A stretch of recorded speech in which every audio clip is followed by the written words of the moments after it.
So a few years ago, there was a man in Britain who was autistic, and he was very interested in whether the American government had access to alien aircraft or aliens. And like many autistic people, he had a sort of savant like mind when it came to technological matters. And he hacked into the Pentagon and was able to research some of their files. And I think he did it um, at a time when it wasn't during office hours at the Pentagon. But they tracked his IP address and they found out where he was. And he's sort of got how do you put it, a bounty put on his head. And his mother went out of her way to drum up support, journalistic support and political support to protect him from this huge enemy that he'd brought to his door, at the U.S. government, and especially the Defense Department of the U.S. government. They didn't like people breaking into their locked vaults and looking around without permission. One, it made a mockery of them, and two, it was against the law, the man-made law. And it was interesting because I reached out to his mother today and I had a chat with her about my situation with the University of Edge Hill. And I've been speaking to some journalists about what happened. Anyway, she was very interesting to talk to.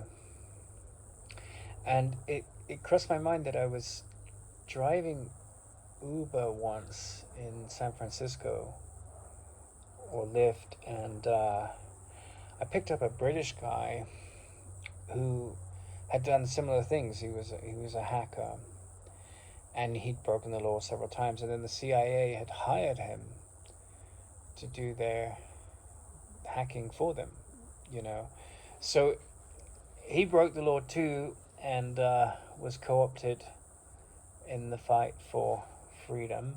And this other gentleman, who the mother who supported him, managed to get people like Sting and David Cameron and these, illustrious people from the British establishment to sort of lobby for him. And that led to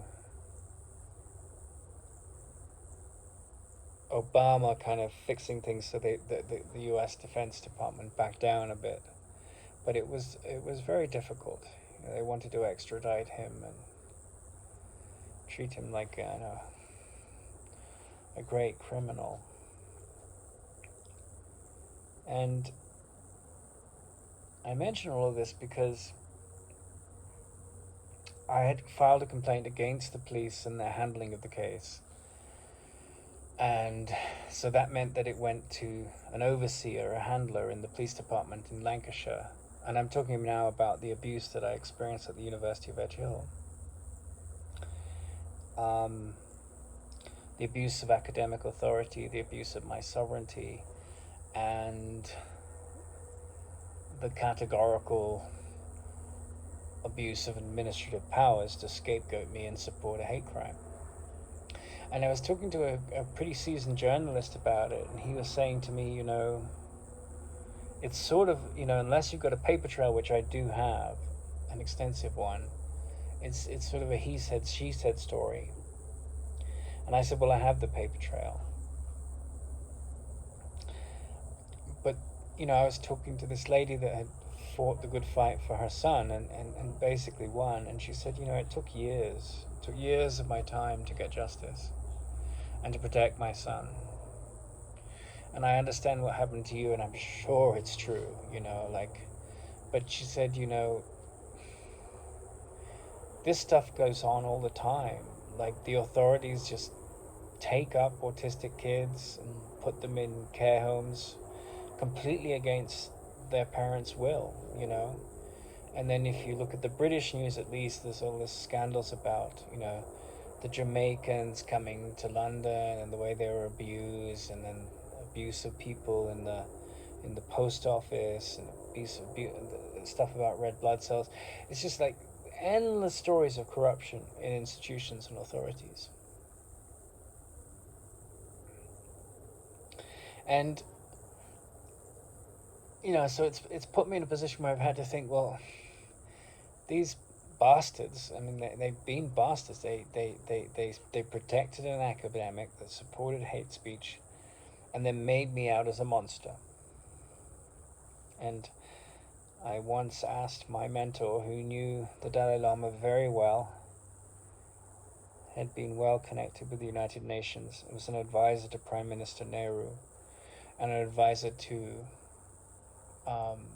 Prime Minister Indira Gandhi and Eleanor Roosevelt, and secured the first large funds to protect the Tibetan diaspora in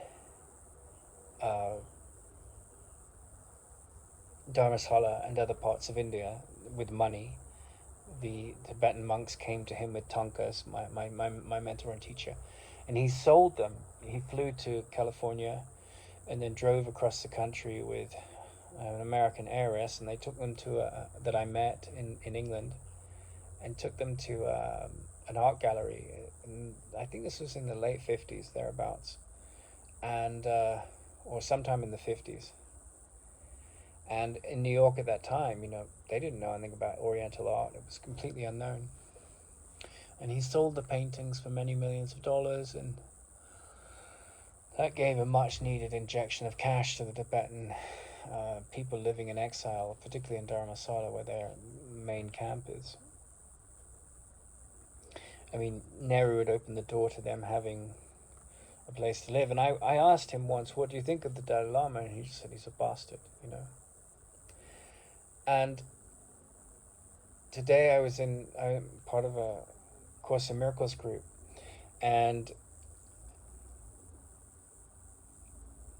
there was a set of situations that really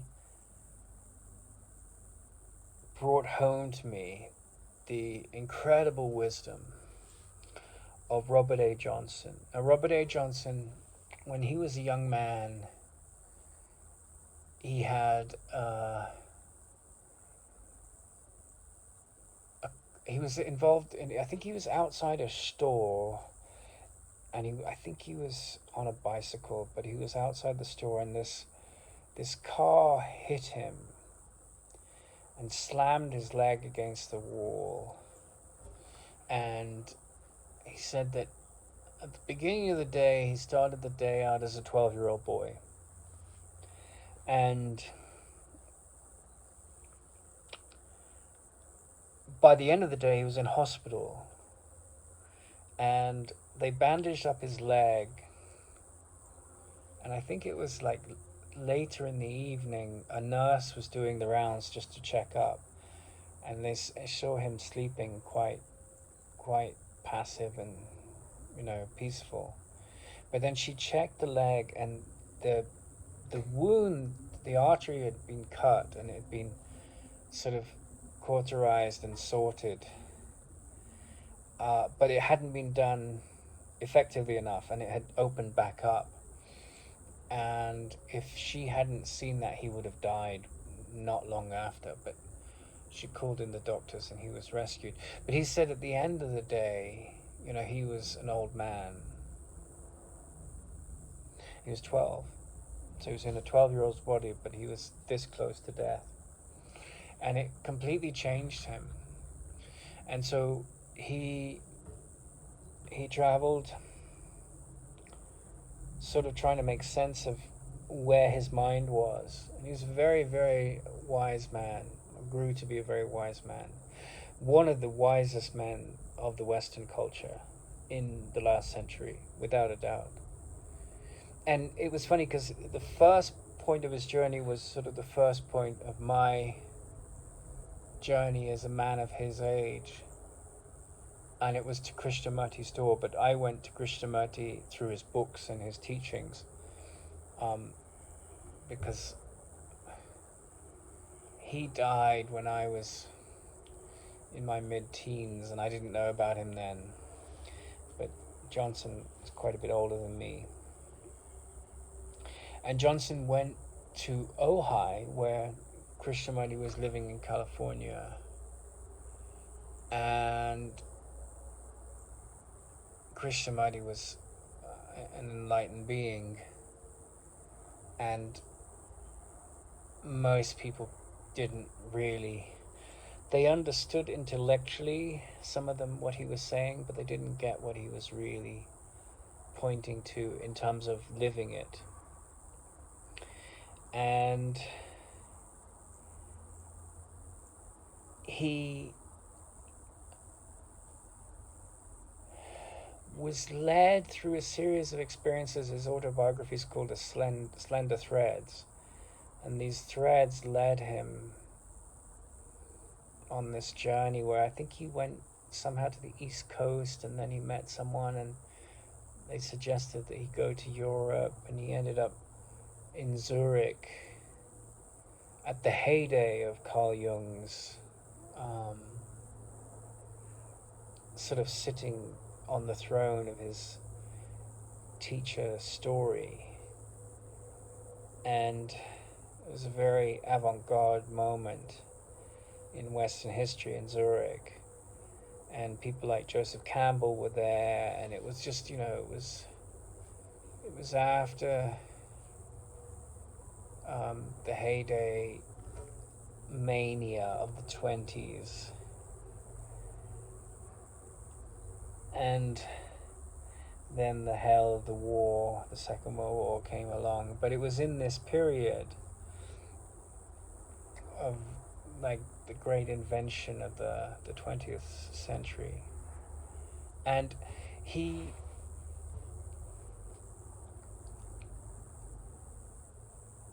has a dream which was very deep symbolism around the Nagas, which are these great mystical snakes, vast snakes, like much bigger than, like the size of blue whales kind of things, much bigger than normal snakes, that live in the spirit world. And you find stories about them in the Buddhist and the Hindu literature. And when Buddha reaches enlightenment under the Bodhi tree, one of these snakes comes up and protects him from the forces of danger in the world. So Robert A. Johnson has some dreams about this. And he explains the dreams to the analyst, and the analyst is a woman who isn't prepared or in the right space to comprehend what's really going on here. And somehow life kicks him out of that position, and he ends up being given Carl Jung's wife as an analyst. And she recognizes there's something really profound about this dream, and she tells the dream to Jung. And Jung asked to see Robert A. Johnson, and he says, look, you've got to get out of this Jung Institute. It's a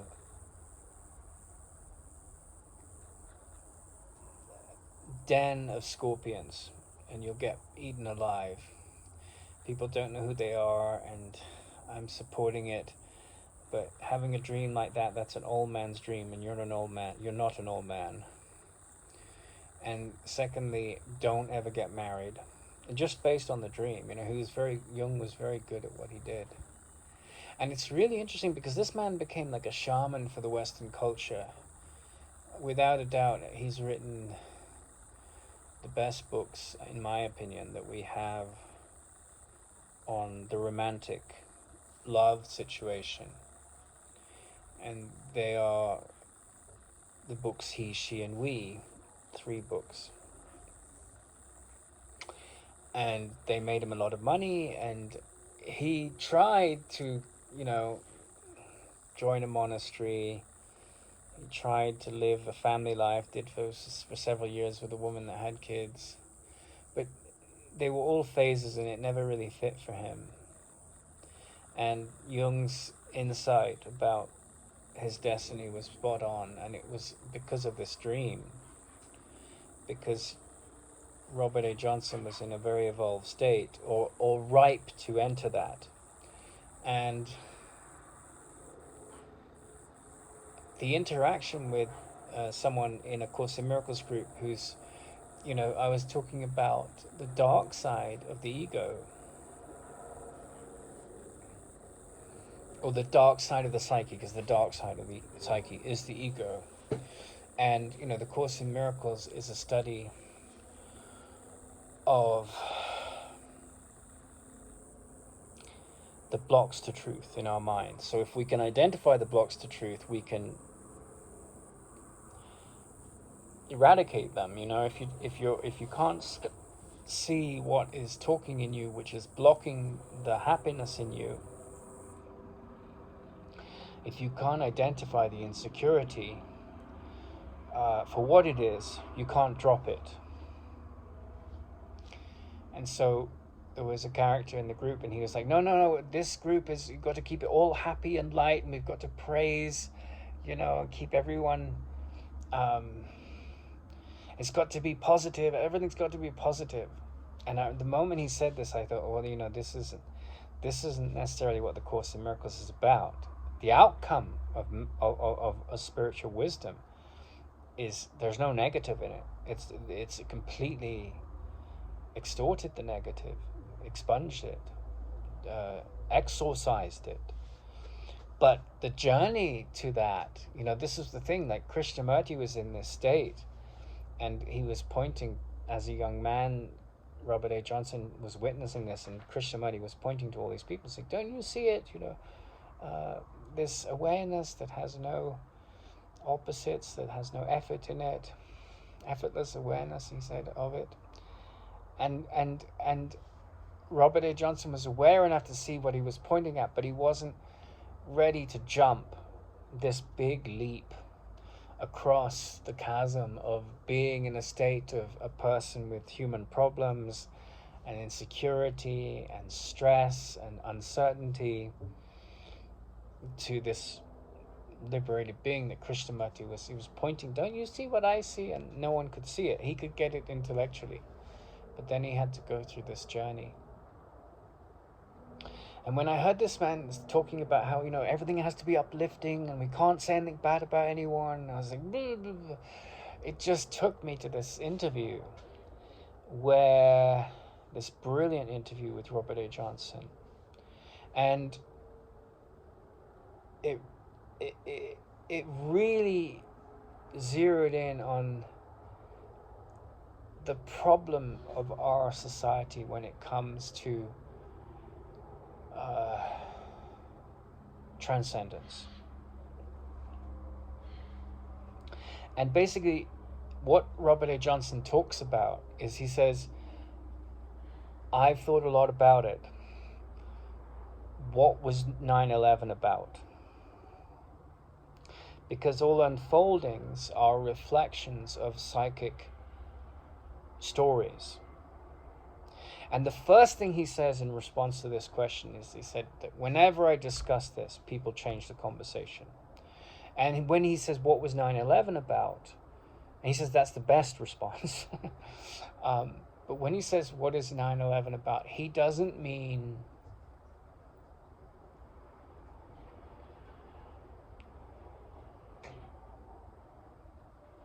what forces were involved, like whether it was the Saudis or the antagonism and the oligarchic ambitions of the American empire. He didn't mean, he wasn't talking about 9/11 at the level of form. That's the stuff for news journalists and the like. He was talking from a psychodynamic point of view. Like, what led to 9/11? And the first thing he says was, everything in the physical world, and in the psychic world too, depends on opposites. There's negative electricity, negatively charged electricity, and the positive, the anode. And so, like, the movement that is generated between the friction of these two opposites. And you can see that in every dialogue, in inverted commas, that goes on in the world: life and death, light and dark, big and small, explosive and implosive, extrovert and introvert, old and young. And then he said, he felt that in living memory, there's been a movement where things have gotten so fast and so quick, and we're addicted to speed, and we're addicted to more. And not too long ago, we were kind of in the mud, just trying to survive. And that hasn't changed. We still have a base chakra that has its basic needs for shelter and connection and nutrition and warmth. And if you live in a hot climate, cool. But with the industrialization of society and the electronification of society, everything has got much faster, more machine-like. And he said that this rat race, this intense movement of excessive busyness and activity has taken us way beyond where we were kind of like just surviving in the mud and trying to get out of it. And there was a sort of humility that went with that, and a lot of great trials as well. But now it's like we want more and more. And in another part of the interview, he talks about an American in Paris. Now, I've lived in Paris. I lived there twice in my 20s. For about a year and a half in terms of the two different periods, a bit more than that, almost 2 years. And, Paris, what is it that it's the most visited city in the world? It's the number one tourist destination. And why? Because it's the city of love. It's where, although Romance came from southern France, from Provence, we associate, it's got this big phallic symbol of the Eiffel Tower, this kind of big iron penis, and it has this kind of aura of romance. I've lived all over this planet, and you don't see people kissing in the street. The Americans have this, like, what is it, a PDA, too much physical demonstrations of affection. But, the French don't give a hoot about that. There's kissing everywhere. And this is, whether you're in Korea or you're in Boise, Idaho, people, there's something that races the heart when they see this romantic imagery. And we took the Madonna out of the church in the 12th century, and we projected it onto the opposite sex. And then arranged marriage went away, and over 6 or 7 centuries we've moved into a society that is dominated by romantic love. I will choose. I will follow. Hey, I will follow my impulse. Hey, I will follow my impulse. Hey, like the dog is doing now. And I will follow my animalistic nature, and hopefully it will be bound to a star of spiritual possibility. But the divorce rate in Asian culture is 1% in India. In America and the West, it's more like 50%. So we've gotten much more broken homes. We've got much more drug addiction, and it's partly because of the drudgery of the industrialized world, and it's partly because we've lost this, what he calls oatmeal love, this balanced love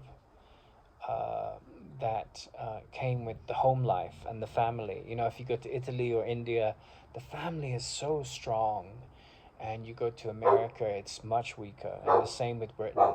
So you have much more drug abuse, you have much more loneliness. As Mother Teresa used to say, like the level of loneliness in the West is just insane. Go to India, it's they have totally different set of problems, but the loneliness isn't there. There's this rich community, and supportive, if not difficult, like every other place. And so what Johnson says is that 9/11, what were the tectonic plates of differences that led to that friction? And he says, this movement in living memory, from quite, humble, simple beginnings. You were a teacher or a doctor, or, but your life was kind of the village or the town or the city, and there was some migration, but now there's mass migration all over the planet. People born in India, the Mecca is to go to America and become an important doctor or engineer. It's just like things have sped up so much. And so, you look at Saudi Arabia, it's gone from a medieval kingdom to a modern country in a matter of decades. Germany did it in 400 years. America did it in 200 years. Britain had the longest path to that, probably, and so it's, should be the least psychotic. I don't think that's the case. I think psychosis is universal today.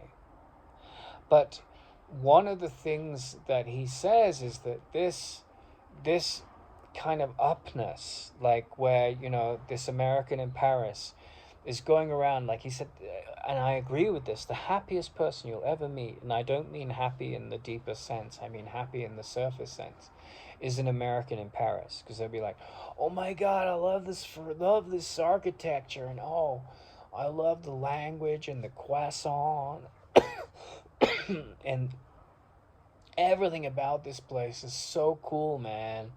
We don't have a beautiful country. This country, the boulevards are beautiful, and they know how to eat, and we eat too much, and we have fast food, and we don't dress well. And he's enamored of this old world charm. But he's a visitor. He doesn't know, he doesn't know all the problems that go with the old world charm. But they also have socialistic medicine, and the Americans don't. They have a capitalistic model. So, it's like they come to Paris, and they're kind of in love with this romantic culture and this old culture, because they've lost their roots, and they're trying to find their way. And they go back to their roots, because majority of Americans are of European origin. And if they're not even, it's like, you look at Paris, it's got this incredible jazz scene, and of course it's highly influenced by Africa as well as America is. So it's like this, it's this real sister nation, or mother nation, actually. I mean, I think although it's an English dominated culture, America, the mother is really the French culture, as is France the mother culture of the British culture, because in 1066 William the Conqueror marched in, and we are the Anglo-Saxons. We are the mixture of two different races, but we're also this incredible influx of French culture, which was seeded from the Roman culture to a great extent. If you go to Orange in the south of France, which I know very well, you have the aqueducts and the viaducts. And, France was bequeathed all of this incredible power and technology that the Romans had, and in a sense, the French culture was the next great Renaissance together with the Italians. And the Germans and the British and the Scandinavians were sort of backwaters compared to Michelangelo, and I mean they caught up. They definitely caught up. Not long after, but the French and the Italians were the leaders of the Renaissance. So you go to France and you see these Americans, and they're there and they're like, oh, this is where we come from. They recognize the big boulevards and that have become their freeways, and 20th century president, I think it was Roosevelt. He copied the French model for and the Germans too, for these big, Napoleon's big boulevards that Haussmann designed, because that way you can get your troops through and you have a dominating militaristic society, because they can send their tanks down the freeways, if there's any uprising, which is what Napoleon did, and of course the Germans copied him, and we did too. So you go, and there's this sense of, but there's also this sense of like, we're not like the Indians anymore, or the 11th century British or French, or the 11th century Germans or Italians that had arranged marriages. If you were the daughter of a blacksmith, you married the son of a blacksmith. We have copied this model of the troubadours, and the troubadours were in the south of France, and they were listening to these Sufis, and the Sufis said, oh, the beloved, the beloved. The beloved is in everything. And these are these great mystics of the Sufi tradition. And the troubadours said, well, is the beloved in the opposite sex? And that was your first Beatles, they were the early day Beatles, she loves me, yeah, this kind of idolization of the opposite sex.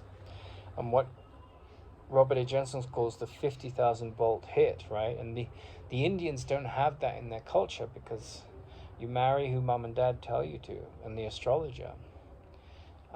Whereas this going out on a limb and marrying what your heart tells you to follow, it's an impulse. It's full of potential huge challenges, and it can be delightful, but it can crash and burn as well.